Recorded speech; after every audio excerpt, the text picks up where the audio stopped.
China's crazy COVID lockdowns are causing big problems and potentially a massive food shortage.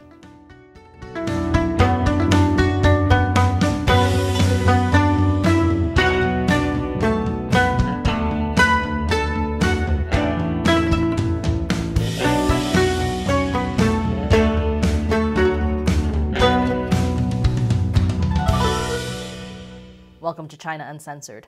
I'm Shelley Zhang, filling in today for Chris Chappell, who's stocking up on canned goods. The Chinese Communist Party believes that with a strict zero-COVID policy, including massive lockdowns, they can stop the spread of COVID.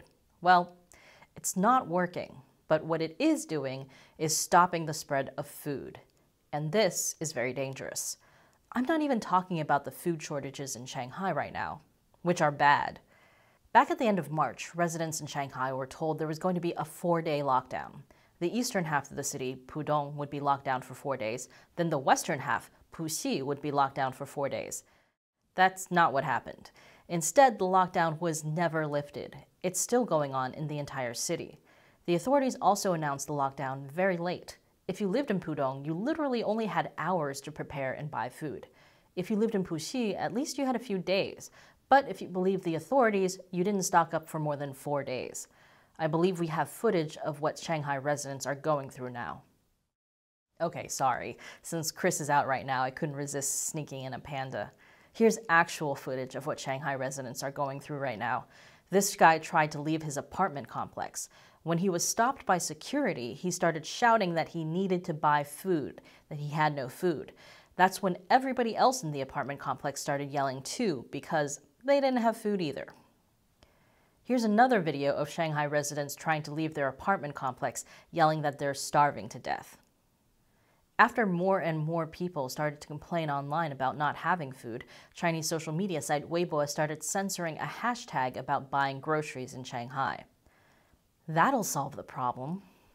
Chinese authorities have promised to get more supplies to people in Shanghai. And it's true that not everyone in Shanghai is starving. Hopefully things will get better for people who still can't get enough food. But the long-term effects of China's COVID policy are not looking good. More after the break. Welcome back. Food shortages loom this year, particularly because of what the Communist Party's zero-COVID policy is doing to farmers. It's hard to know exactly how much of China is locked down right now.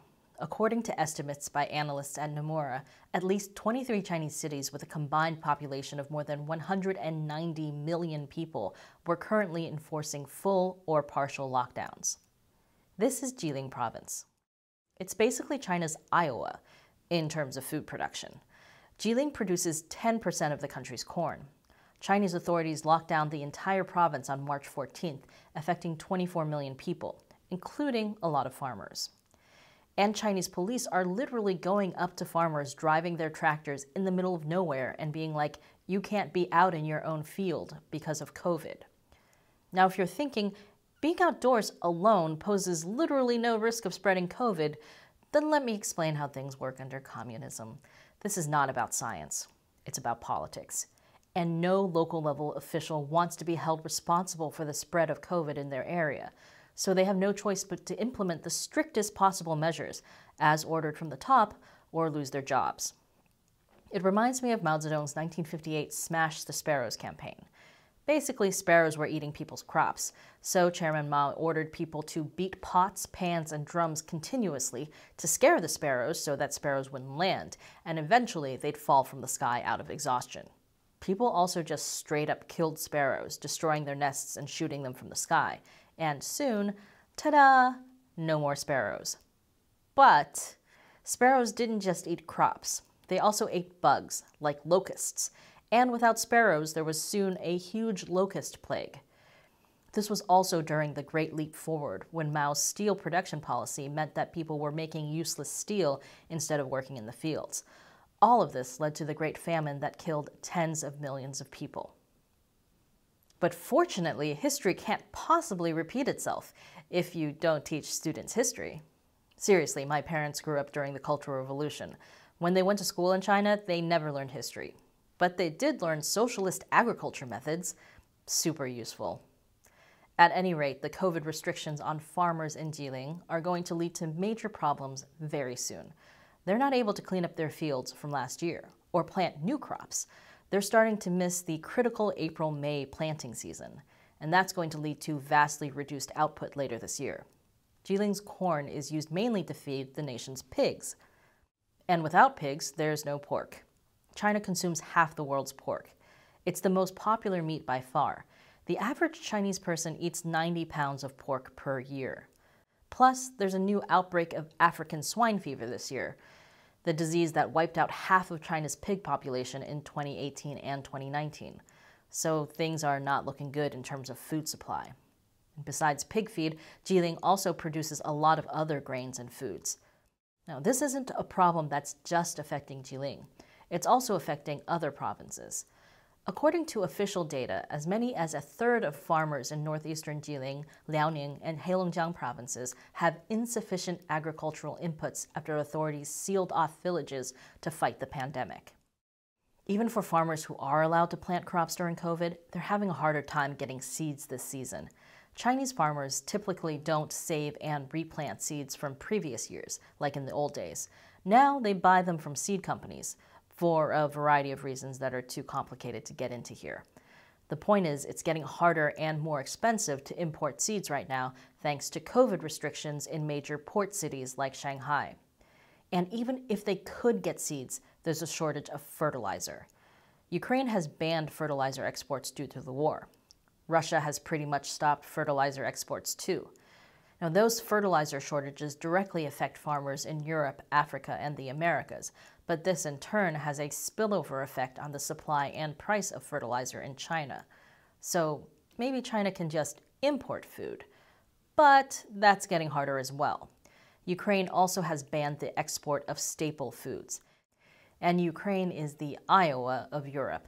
Ukraine is, or was, the largest exporter of corn to China. Now China has to rely on corn from the worst possible place, the United States of America. But even buying more corn from the U.S. won't necessarily solve China's food shortage problem. I'll explain after the break. Welcome back. China is facing a potentially massive food shortage this year, and even importing more won't necessarily solve the problem. Because even if there's enough food within the borders of China to feed its 1.4 billion people, COVID restrictions are making it hard to transport food internally to the people who need it. For example, trucking in Jiling province this month is down by about 87% compared to last year, due to COVID restrictions on movement. Truckers across China have been left stranded by hardline COVID policies. For example, truckers had received orders to deliver food to Shanghai, but once they arrived, some of them weren't even allowed to enter Shanghai, leading to videos of food spoiling on the side of the road. Others who were able to enter were put under lockdown and weren't allowed to leave. I don't think this is going to make other truckers want to deliver food to parts of China with COVID lockdowns. But actually, the problem now isn't just in areas that have COVID lockdowns. It's in areas that want to prevent COVID lockdowns. Chinese cities don't want to get locked down, so they're preventing people from getting in, even if they haven't been to areas with COVID. Reuters spoke to one trucker who tried to get back to his own village after making a delivery 4 hours away. He got as far as a highway exit leading to his village before he was told by officials that to enter, he would need to do 14 days of centralized quarantine costing at least 240 RMB per day, followed by a further 7 days of home quarantine. When the trucker said he didn't come from an area with COVID, officials said they didn't care where he was coming from. He couldn't afford to pay for the quarantine, so he was just stuck on the side of the highway for 9 days. And this is happening across the country. Over a dozen Chinese cities and provinces have closed highways, toll booth entrances, exits, or service areas, impeding the movement of cargo from one province to another. According to one Chinese article, officials are even sealing the doors of trucks with stickers to make sure the drivers don't open their doors. That article, which talked about the hardships of truck drivers and the insane hoops they have to jump through, has now been censored by Chinese authorities. Look, this is a bad idea. If there's one thing more dangerous than food shortages, it's millions of pissed-off truckers. So as China's food crisis gets worse, authorities have turned to the only viable solution left, blaming the West for bad-mouthing China's food security problems. That'll solve the problem. And now it's time for me to answer a question from one of you, a fan who supports China Uncensored on Patreon or Locals. Kieran on Patreon asks, what are your thoughts on the possibility that the Jiang faction could be pushing for these extreme lockdowns as a way to damage Xi and have him removed at the National People's Congress? Do you think Jiang might intentionally start COVID outbreaks in major cities to cause widespread lockdowns and crash the whole economy, along with the whole Evergrande situation? And if this is Jiang's play and starts working, do you think Xi would be desperate to launch an invasion of Taiwan before the Congress to try and solidify his position? Hi, Kieran. Good, if scary, question. You're right that former leader Jiang Zemin's faction definitely wants Xi Jinping to be blamed for stuff. And I could see them using any chaos that comes from the COVID lockdowns to blame Xi, especially since Xi Jinping himself says China must maintain the zero COVID policy. But I doubt Jiang would intentionally start a COVID outbreak, especially in Shanghai, which is traditionally a Jiang stronghold. The problem with COVID and with the Evergrande failure is that it's hard to control the messaging. Those things could be perceived by the public as the fault of the entire Chinese Communist Party, not just Xi Jinping. And Jiang wouldn't want that. If the entire Chinese Communist Party falls, then Jiang Zemin will definitely have to face the music for his crimes. And the music he'll face is death metal. As for Taiwan, a failed invasion would look really bad for Xi. So I don't think Xi Jinping will take the risk of invading Taiwan before he solidifies his power at the upcoming Party Congress this year. Not unless something really crazy happens. Thanks for your question. And thank you for supporting China Uncensored on Patreon. Your contributions make a big difference, and they allow us to keep making episodes like this. For everyone else, learn more by visiting patreon.com/China Uncensored.